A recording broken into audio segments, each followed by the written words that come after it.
Well, welcome folks to beautiful Lake Winnipesaukee. It's about 9 o'clock in the morning. Sun's pretty high up, got a kind of a late start today. But I'm going to talk about how to ice fish Lake Winnipesaukee. Now, during the summertime, access to the lake is really complicated. There's only one public boat launch, and that is in Alton Bay. And I'll leave the link for Alton Bay boat launch right here, like down below.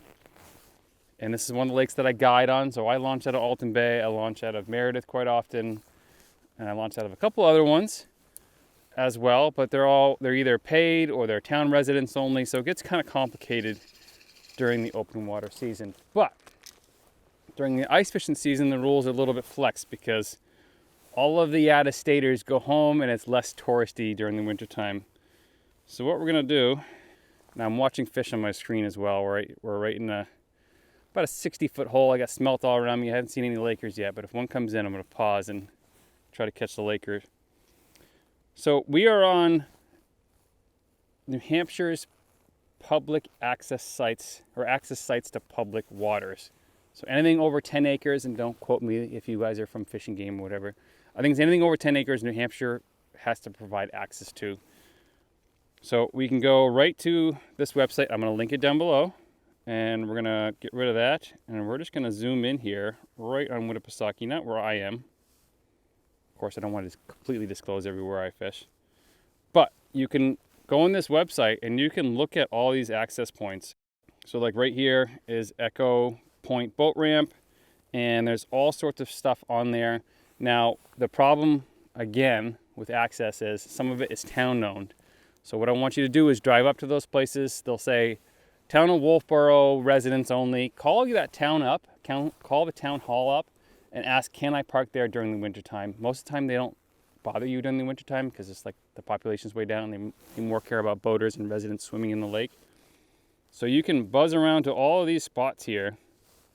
And there's a lot more spots than here, but these are the ones that are provided by New Hampshire Fish and Game. And there's walking access, and most of the beaches in New Hampshire are also accessible. Like this one I've never fished out of. I'm not sure what that is. It's just Winnipesaukee, McKinney Park, that's what it's called. So all these spots that you can park and usually walk out on the ice and usually catch some Lakers. So that's step one. So find one of those access points, and then find one of those access points that's close to at least 20 to 50 feet of water. Right now we're in 60 because I just know this spot. That's what I find best for lake trout. Now those back set bays will freeze earlier. That's kind of what I'm in now. I'm in a kind of a setback off main lake. Those areas will freeze first. Those areas are usually good by January 1st. Always check your own ice, of course. Kind of smelt underneath this. So the next step, first step, find your access. Next step is to drill a hole. Usually in the deep spot of that basin or that little area that you're in. If they're not in there, then check the edges in those little bowl areas or basin areas.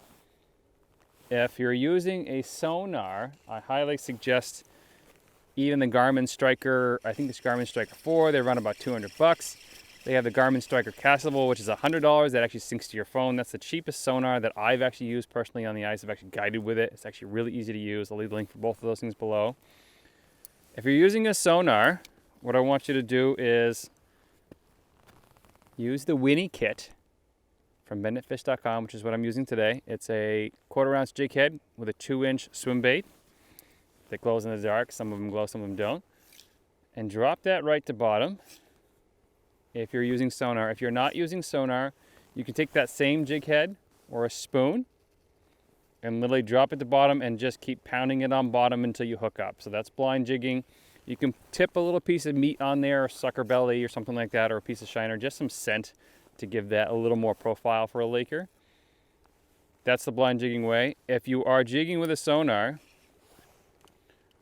drop it about 5 to 10 feet off bottom, and then just watch your sonar screen like a hawk and wait for a Laker to come up and inspect your bait. So hopefully here we'll have another Laker come in where I can show you the technique, the runaway technique, and just catch one after another. It's pretty effective.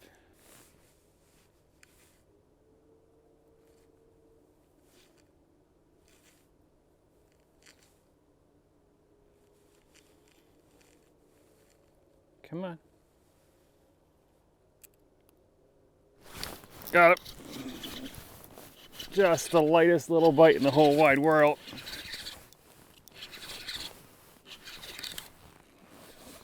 Probably just a little guy. It's a burbot.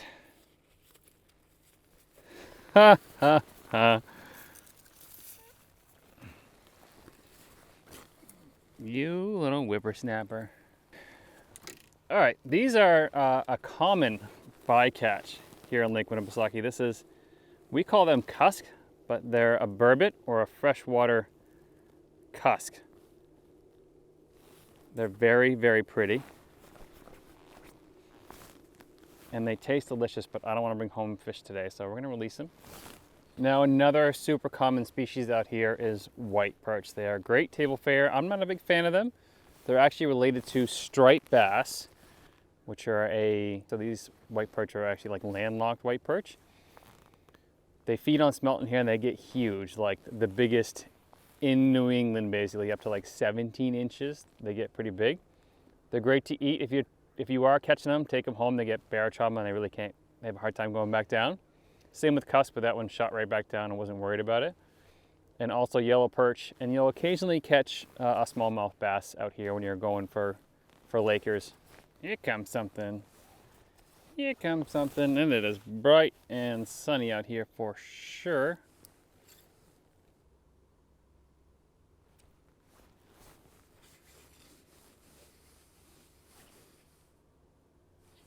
Oh. Got it.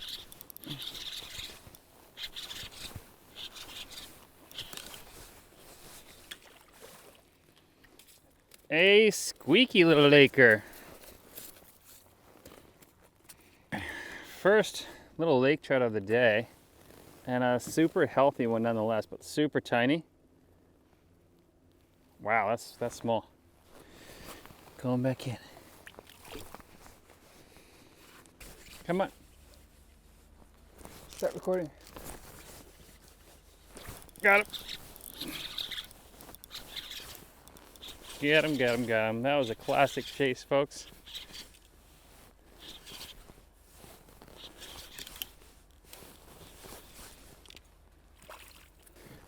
So unfortunately, some of our lake trout are eating the spiny water flea in this lake, which makes them super skinny, and they really can't digest it, but this is one of them. Ooh. Come on, come on, come on, come on, come on, come on. Oh, oh. Got it. Just a little guy. Just a little guy. Yeah, just another little guy. Just a little guy. Literally wrap my hand right around him. Call them hammer handles. Go back in. That is it for the how to ice fish Lake Winnipesaukee. Find those access points, get in that 20 to 50 foot part of water. If you're using electronics, use that wait and run technique. If you're not using electronics, just pound bottom with a jig or even a jig stick with a little piece of meat on it. That helps a bunch. If you guys want to learn more about lake trout, either click here or click here, and I'll see you on one of those next videos. And if you want to be guided, you guys know where to find me, bennettfish.com.